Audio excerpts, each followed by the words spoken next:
Is that a breakup? I think we have a situation right here. On the Feeling Station. Welcome to The Feeling Station, a podcast that touches on breakup stories that people would like to talk about with a view to give lessons that they learned from their experiences. We hope you find the stories entertaining, but more importantly, meaningful, given the lessons behind everything we're going to talk about today. Now, this is another special episode because I have a guest who's in the UK for a couple of days before they head back to the motherland. So thank you very much for taking some time to be part of this podcast. Thank you for having me. You obviously don't have as much sunshine here as you do back home. I'm sorry I can't do anything about that. That's fine. I don't mind the cold, to be honest. Really? It's absolutely fine. Trust me. Where I'm coming from, we're pushing 40 plus. 40 degrees. Yeah. So and then you have Donald Trump telling you that global warming is not real. I know. Can you imagine that? Yeah, he's another conversation for another day. Altogether, right? Don't even get me started on him. Well, thank you very much for joining us. This podcast touches on relationship breakdowns, things that went wrong. But the most important thing about it is to give a lesson or lessons from what your experience was about. Now, in front of you, you got two names, and you have to pick one of those. And the reason why you're picking one is everyone here is kept anonymous. So the name of the lady you're with will be kept anonymous. We'll anonymize it by using what you've just picked up. And go ahead and tell us what your name is, what the meaning is, and where it's from. Okay. Well, my name is Shani. We're trying to avoid your name. Well, okay. That's not even my name. That's the name I picked. Is it? That's the name you picked? Yeah, fine. So right. that actually is the name of the lady that you were with. Right. So we'll call her Shani. Yeah. And what does that mean? Wonderful woman in Swahili. Now, is that a good reflection of what she was to you? I'd say yes, actually. Yeah? Oh, nice. I'd say yes. And I'll explain to you as we go along why. Okay. We're going to delve into that. Now, I need to keep your name anonymous, so I've picked a name myself. Okay. And your name is Asani. Okay. Right? And that's another Swahili name, and that means rebellious. I can live with that. Now, are you a rebellious guy? That's an interesting question. I have rebelled against certain things that I find, as I've grown up, are not consistent with my belief system. Okay. So in that sense, yes. You are rebellious, yes. Yeah, but in every other sense, I'm quite compliant, to be honest. Okay. So the name is befitting 50-50. 50-50, and also befitting of the lady that you're with as well. Yes, you know, the name that you picked up, Shani. Now, what did you learn from the experience that you're going to talk about today? What's the most important, valuable lesson that you picked up? People change. And sometimes the person that when you start a relationship very, very young, and you grow up together in the relationship, sometimes the person that you met is not the person that you leave. Let me put it that way. So, and this is specific. This is specific to young relationships that are started in secondary school. Wow, that's that is really young. That's really young, and that's is that where yours started? Yeah, that's where it started from. So, wow. Yeah. Now, take me straight into it. How did you guys meet? Well, so I went to an all boys school, in Ghana, and fortunately, the sixth form science college was mixed. Okay. And that's where I met her. But before I actually met her, before I met Shani, I had seen her walk in front of my house. And when she walked past my house that day, I was sitting in front of the house. I said, I'm going to marry that girl. Wow. I can still remember what she was wearing. What was she wearing? She was wearing a jeans. She was wearing a jeans dress. Yes. With a white top.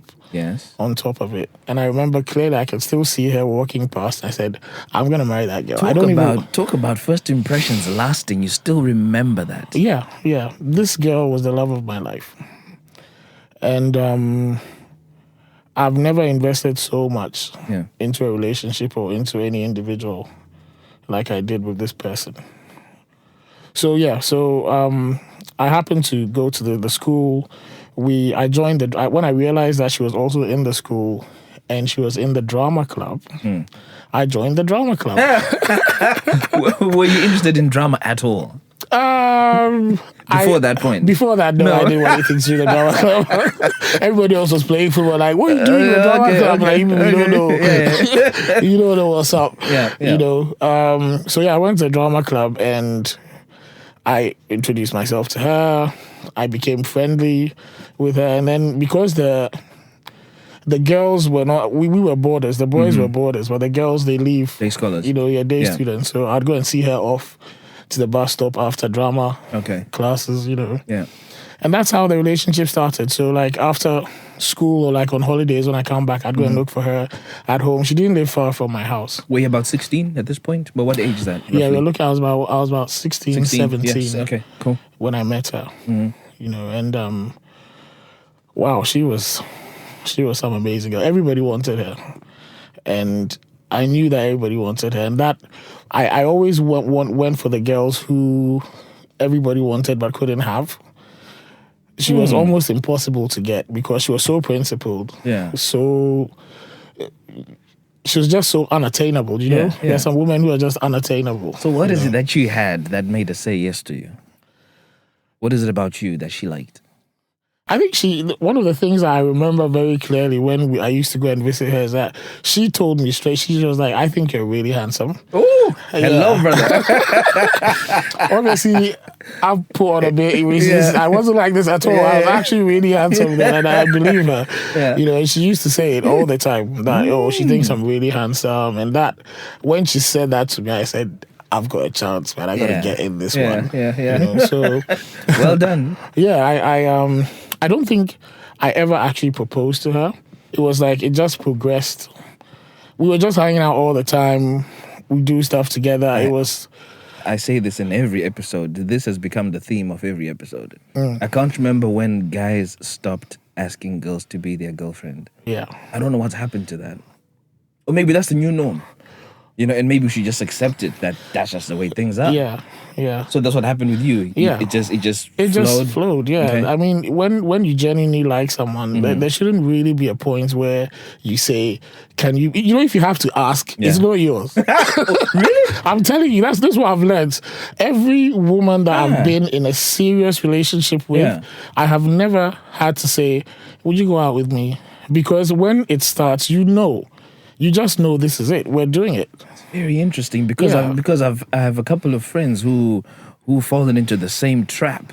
And they've made assumptions that this is my girlfriend, and then when they've gone in for a kiss, she pulls back and says, "What are you doing?" That means they assumed wrong. You need to calculate. You see, if you're doing things properly, you will know. You see, with me, I don't go in, if I know I'm going to be rejected, I won't even go near.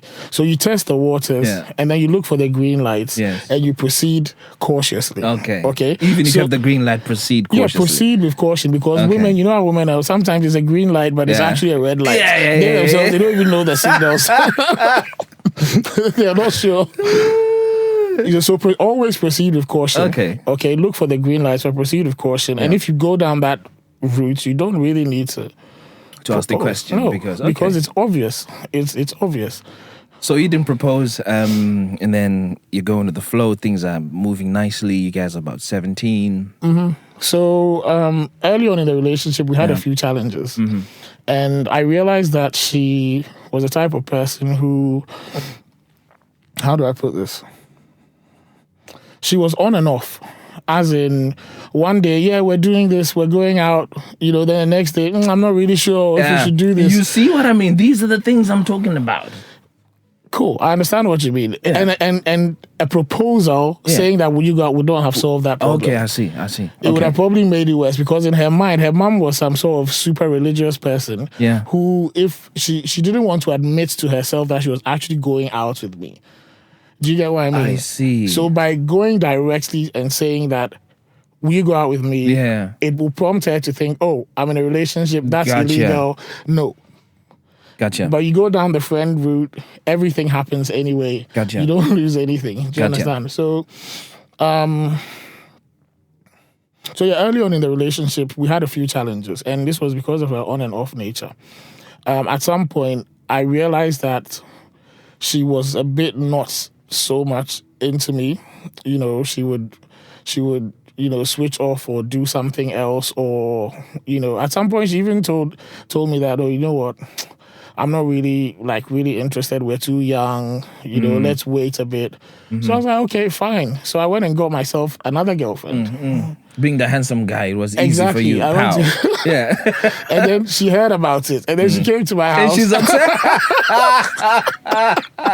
And she's like, oh, what am I hearing? Wow. And the funny thing is, I was dating the same circle of friends. So it was easy for word to get round and very quickly to her. Very, very quickly. Like, have you heard he's now dating?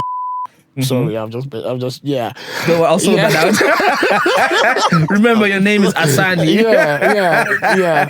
Asani's, dating someone else. I'm like, wow. So she came to my house, came to ask me what's going on. And I said, yeah, but you weren't really interested in this. Yeah. So I met someone else. And this new person I met, I was really into the girl. She was actually older than me. So when you compare the two, who were you more into? I was more into Shani? Or into the new other one. Really? I was actually more into her because this one Shani was more distant. Okay. She doesn't. She had connection issues. Like her father was killed in a military coup when she was very, very young. So she never actually had a father figure in her life. Yeah. So emotionally, she always lacked that ability to connect. I don't know, with me. Yeah. And this other girl had that full family life. She knows about hugs and cuddles and kissing, and she was just everything that a guy could want at that point in my life. Yeah. Unfortunately for me, she went to America. Oh, man. She went to school in the States, and we stayed in touch for about 3, 4, 5 months, and then all of a sudden, bang, off the radar. Off the radar, silence, and struggled to get hold of her. And Shani was still on the scene. She had never really left. She was just upset that I'd found someone else. So I started visiting her again. Was she receptive to your... Yeah, she was. Yeah. Okay. I told her that, listen, I have a girlfriend in America now. Yeah. But it didn't make any difference. Yeah. To be honest, she just shrugged it off and proceeded business as usual. And we continued our relationship. And besides, the girl in America had stopped responding to me. Later on down the line, I found out that she had also met some white guy. Oh. Yeah. Right. So fast forward, I finished university and came to the good old United Kingdom. I was about 25 when I came. And she joined me later on as a student. And we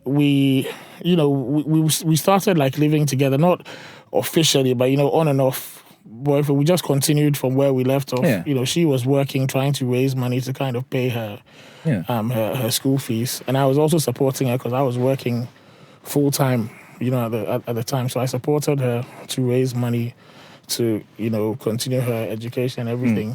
And during that time, she got pregnant. Okay. So for me, when she got pregnant, there was no question. There was absolutely no question about whether we were going to keep it or not, because I always loved her. It wasn't actually the first time she had gotten pregnant, to be honest. She'd actually gotten pregnant before, and we had, decided not to carry it forward. But with this time, I thought, you know what? We're both adults. We're working. We can do this. And we decided to proceed. So she went back to Ghana. We did the whole traditional marriage thing. And she came back. When she came back, we're fully married. Husband and wife. Yeah, husband and wife. Now, the problems we started having started after this period, because this is where some of my how do I put this? My indiscretions when I was in university. I had a lot of fun when I was in university in Ghana. We were she was in the University of Science and Technology in Kumasi, and I was in Accra. And I had fun. I had fun. Yeah. Right. And some of these girls, they just wouldn't let go. They all knew that I had a girlfriend, serious girlfriend, who was in the other university, but they just wouldn't let me be. Even after I'd left campus and I'd come to London, you know, one of them would call. One of them was in London as well, actually. She would call my house phone, right? And then when my wife picks up the phone, she just drop it. And then one of them called, and then this is where our relationship started going downhill. After one of my ex, I don't even know what to call them. Your ex-uni my teams. uni escapades. Called in and told her that, listen, when I was in uni with your husband, we were together. We did this and that and that. She told my wife everything. And at the point that time, it's not like we were even in a relationship at that time. Like I had kind of walked away from all of that and like started on a fresh, you know. And she came back and told the girl everything. So one day I came back from work and she's sitting on the sofa and she's like, this person just called. I was like, okay, why would she call you? Yeah, she said you and her were doing this and that and that and that and that. And she just, you know. So at that moment, the trust that she had always had for me disintegrated. Yes, because up until that point, she had no clue that I had not been entirely faithful. Okay. So I'd say the root cause of my problems with this lady that I loved very, very dearly was actually me. It was me. If I look back to where the nonsense actually started from, it was me. So I got a question. Was it worth it at the time, now that you look back? Was it worth getting up to all that nonsense and being in the position you are now where you're not with her? No, it wasn't worth it. I could have saved myself a lot of pain, but I was young.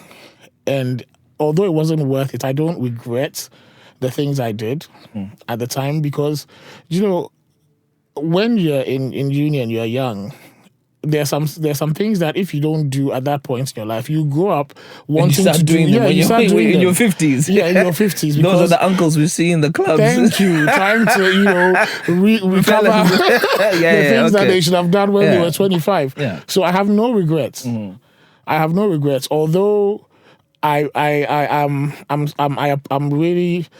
take responsibility for my actions. Okay, so I know that it is because of my behavior that the relationship started to disintegrate. Okay, so trust was lost, and then we started down on a trajectory, you know, where the next thing that happened was once the trust was gone, sexually, she started becoming more and more distant, of course, and unavailable. Yeah.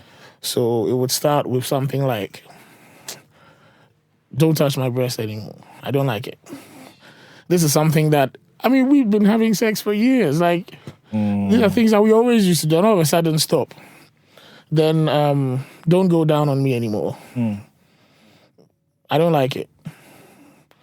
And then she gradually stripped back everything that would be classed as foreplay until our sex life essentially became stick it in, do what you need to do, come out. Okay. Now at that point too, I'd managed to get myself a nice little career as a choir director, believe it or not. Yes. I used to play the drums, bass guitar, and I used to sing. But singing was what I was really good at. So essentially, I was a choir director. Later on, a better director came, and he made me like the lead singer, of the choir. We went. How do I even start this? So, right. So look at it this way: we got to a point where we stopped having sex. Yeah. For 2.5 years. Right. How did you cope? I need to ask this question. Oh, you don't want to know. Remember, these are candid conversations. How did you cope? You know, I didn't. I didn't cope. So for 2.5 years, you know, I had to do certain things to take the edge off every now and again, if you know what I mean. No, okay, I don't want to spell it out. Well, you know, I think I can sort of read in between the lines. Exactly. Okay, fine. Yeah, we'll leave it at that. So it's not like I didn't cheat on her. Let me make this absolutely clear. Now that I guess that was the reason for the question. Right. So I didn't cheat on her. Okay. So within that 2-year period, that time I was very, very religious. I was right in front of the church. I was leading praise and worship. I was doing all these things. So I spoke to the pastor at the time. I spoke to her mom, and that even became part of the problem. The fact that I had told her mom and our pastor. I have to stop you there. Remember, this is a parent of a child. Yeah. And no matter what you do, a parent will stand up for their child no matter what. Well, why would you go and tell her? I know. I was desperate because she wouldn't let me talk to anybody, and I couldn't tell anyone that I was a married man with all the problems. Sex, Yes. For 2.5 years, with all the problems of marriage and all the stresses of living, living in this country as a married person with a child and everything, and then you're on stage in church, singing and dancing, telling other people to be happy and everything's going to be okay, and you go home, deep down, there's nothing.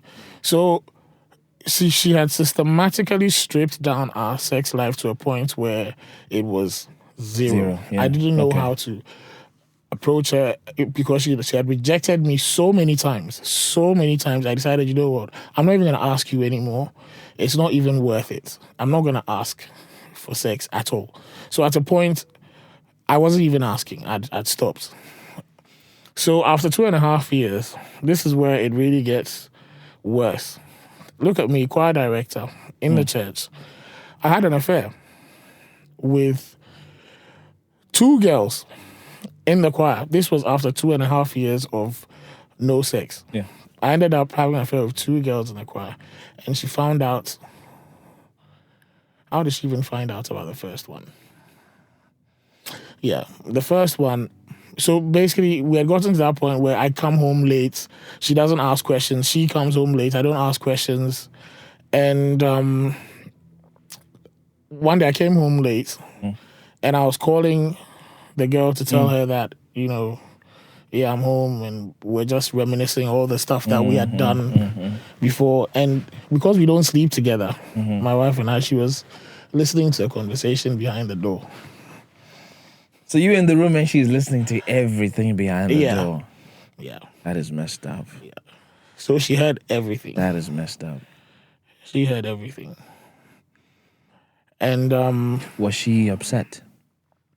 Very. She walked into the room whilst I was still on the phone with the girl and started shouting and screaming. And in my mind, I could understand why she was upset. But then I also was thinking, but we have not been doing anything. Yeah. What did you expect? I'm a married man and I can't have my own wife. Like, what did you think was the outcome of not having sex with me for so long? Well, where did you think it was going to go? Ultimately, in a relationship with no intimacy, you are heading for disaster. And I waited for so long. I grew progressively weaker and unable to control my own urges anymore. So that even when people had approached me in church, people that I would have normally maybe have fobbed off or have just gone down the normal, it's just a friendship sort of thing, and she just likes me sort of thing. You're now... Yeah, you're now actively pursuing, and this was the outcome. So yeah, found out about it. So we split up. And I actually found myself living with this girl from church. Wow. The girl had to quit church, because the pastor found out. It was just imagine, it was just a complete mess. Like, imagine choir directors having an affair. Girl has left the church. I'm guessing you couldn't be choir director anymore. No, I couldn't even step in the church. The rumors and the gossip and all the nonsense, just because of intimacy in marriage. I still love the girl. And one day I was in bed with the new one, and this about a month after we had split up, and then she calls me. So Shani calls you. Yeah, Shani calls me and she's like, we need to talk. I didn't even want to pick up the call. But the new girl was like, oh, pick it up. Let's hear what she has to say. Biggest mistake of her life. I'm only laughing because it's natural to avoid such a phone call. Yeah. But if someone insists and then it ends up being bad news, what a shame. So she picked up the call. I picked up the call, and she was asking that I come back and let's have a conversation. And deep down, I loved her. But I didn't know how much until we went back home. I sat down with her. We're still married, remember? We hadn't divorced or anything. Yeah. I was just in an illicit relationship with someone I shouldn't even have been in a relationship with in the first place. So we sat down, we talked, and I had a son with her, remember? My son is at home and he's been crying. He's asking. And how old is he at this point? Right now he's 15. I mean, at that point, when you had that conversation. 6 or 7. Very young. So you could understand that there was there's a problem somewhere. There's a problem, yeah. Okay. So, at that point, I spoke to the girl, and she asked me why. Why did I do this? And I said, what did you expect? We've been here for over 2 years. Okay, I know it was 2.5 years because I actually counted. At a point, I started counting. You're like, okay, night number 1, no. Number 2, no. I was actually counting. So I told her, it's been over 2.5 years. Yeah. And what were you thinking? Like, do you think I don't have any feelings or any needs as a man? And I told her, if I'm going to come back into this relationship with you, I need to have it every damn night. And it's not, I didn't go that far. That would be a bit ambitious, knowing where I'm coming from. But I told her that I cannot be in a relationship with no sex. Yeah. It is not possible. Okay? I tried it and it didn't work. You can see, look at all the commotion it has caused. Nearly collapsed the whole church with the scandal. So she was like, okay, fine. We need to go for counseling and blah, blah, blah. So I came back, right? And I'm not even going to tell the story of how the girl on the other side reacted. That's a whole drama on its own. Because she was like, she was like, oh, I finally met my man, although I've taken him from someone else. He's mine. This guy is mine, and he's never going back. And then Just like that, he's gone. I'm gone. And so on that side, she is reeling, she's angry, she's bitter, she wants to kill me. You're just a drama guy. You have no idea. Oh my gosh. She wants to kill me, And then I'm back with my wife. Yeah. So how long were you guys away from each other for? A month? Yeah, it was about a couple of weeks. Roughly about a month, yeah. Okay, so now you get back? So we get back, we move out from the area, we leave the church, kind of put that whole chapter behind us. Yeah. Move to a new area. And first year, everything seems to be okay. Yeah, we're doing it regularly, communication is okay. And then all of a sudden, I see the old things popping up. This time, it looked as if, with hindsight, with all the knowledge I have now about women, I think she was cheating on me, but I could never prove it. You see, she was coming home very late. And you never asked? Because remember, you're a husband, you can ask the question. Right.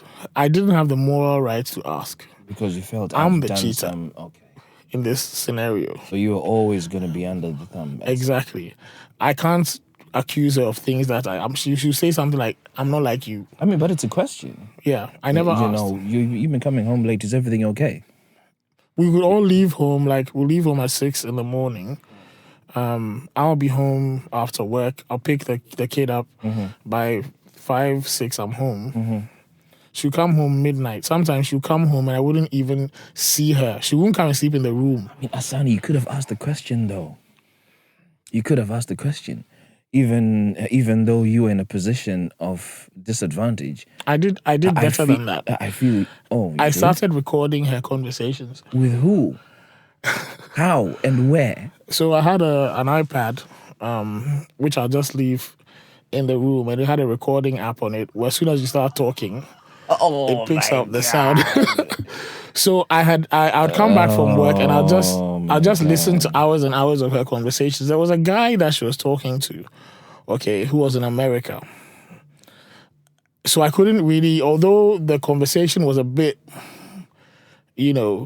like I miss you, that sort of thing. I couldn't really pin it on him because her lateness, he's not even in the country. Exactly. You get what I mean? Yeah. So I did everything. I did all my investigations with all the tools I had, from my IT, background. Checked everything. I couldn't find anything. But she was coming home late. She stopped sleeping in the same room with me. And again, we went for a year.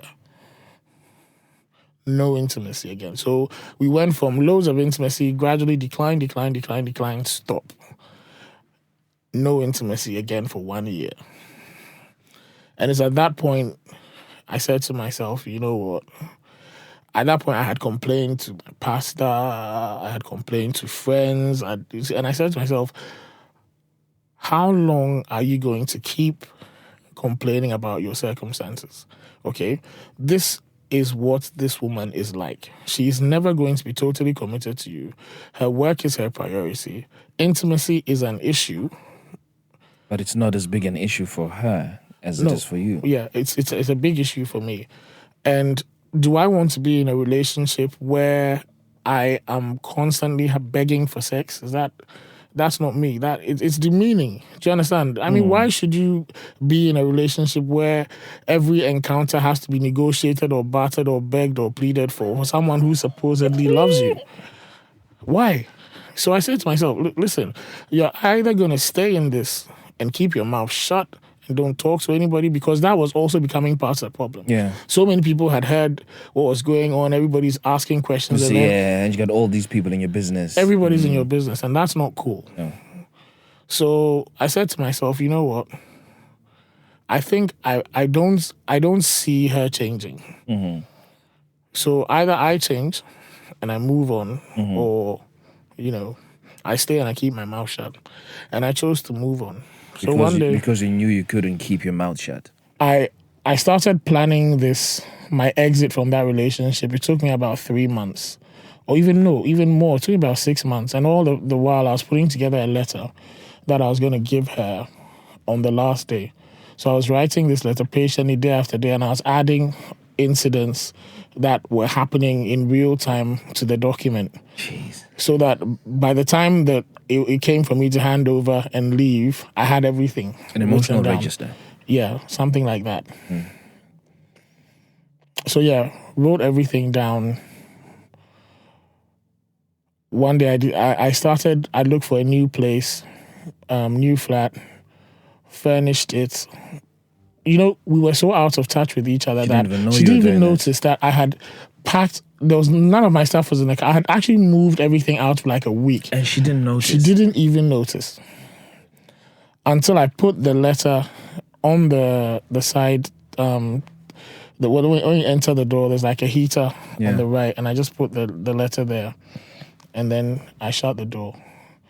And that was it. Never looked back. Never looked back.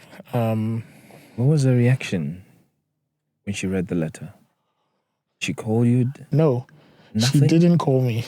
Zero? Nothing. She didn't. She never called me. Never called, cried for an explanation. Absolutely nothing. Never, ever called me. She didn't complain. Not a word was said. The only conversations we've had since that time are conversations about our son. He's in school. What's going on? We need to pick him up. Can you pick him up for me? Our conversations are only about our son. And that's it. As I'm listening to this, I'm thinking that from previous experiences and people I've spoken to here, people always drop a hint of a sort as to who they are as an individual. Now let's go back to the time you guys were 15, 16, 17. Yeah. Remember how she always stepped in and out, emotionally available, unavailable. She checked out. This feels like the same sort of thing happening in adulthood. Exactly. So she's being the same person. Yeah. She checked out of the relationship emotionally. You know, I physically left. I remember at some point, when family realized that we had split up, there was a lot of pressure for us to go for counseling. So we actually went for counseling after I had left for a couple of months. And one of the issues that came up was the fact that she was like, "But you left. I didn't leave. You left."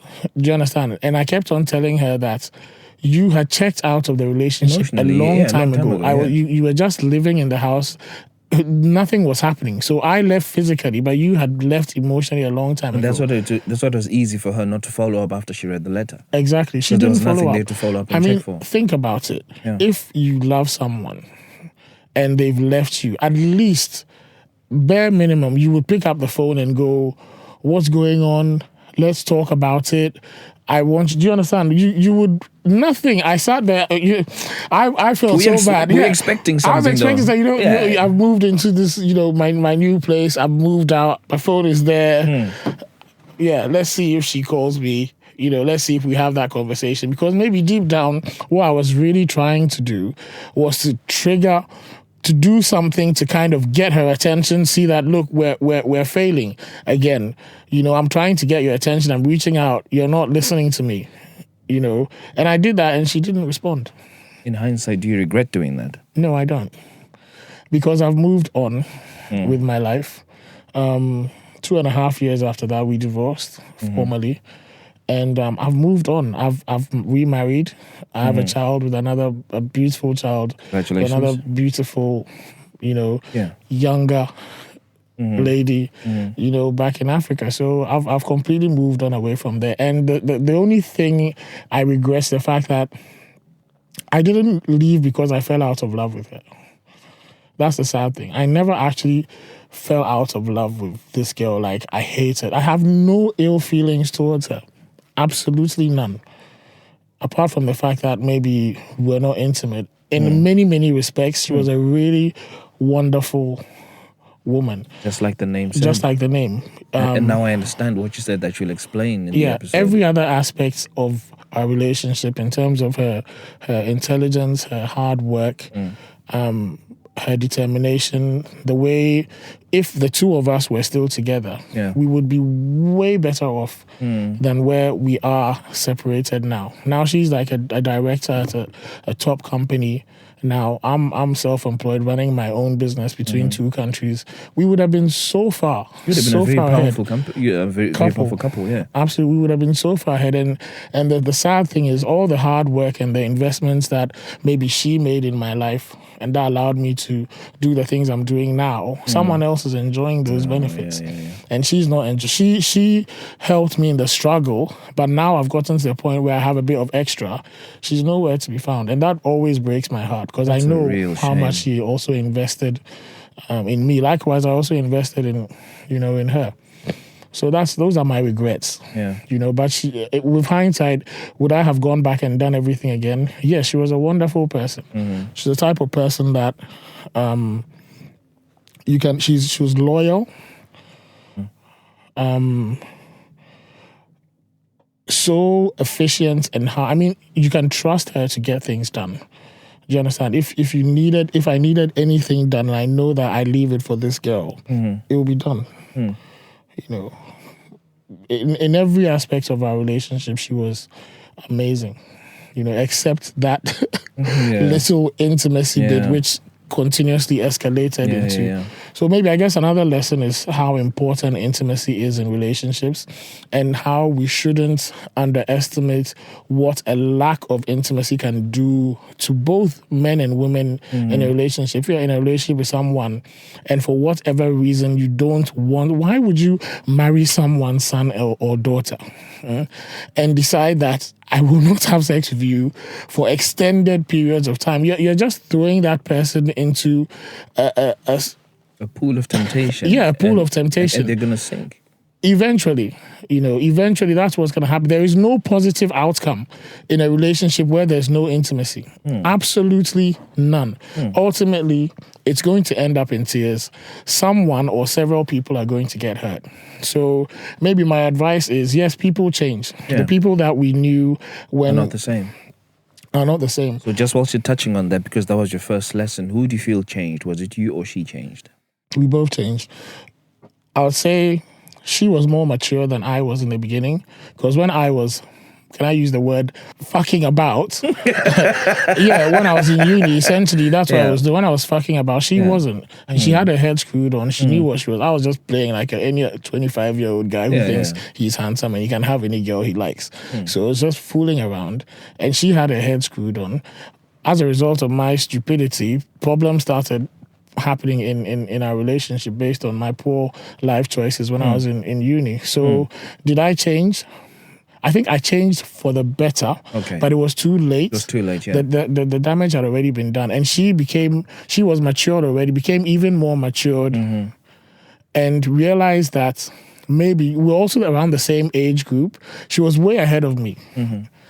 I mean, way ahead of me in terms of maturity, even up to now. You know, I think she should have been dating someone about maybe 10, 15 years older than her. That's probably where, you see, where I am now, I could have handled her better when she was in her 30s. Right. If I was in the mindset I have now. That makes sense. But I wasn't there. I was still a boy. That makes sense. Yeah. Still chasing. Yeah, they do say that women do mature faster than men. Yeah. And I guess this is, you know, sort of manifestation of that school of thought. Yeah. So I think age is important.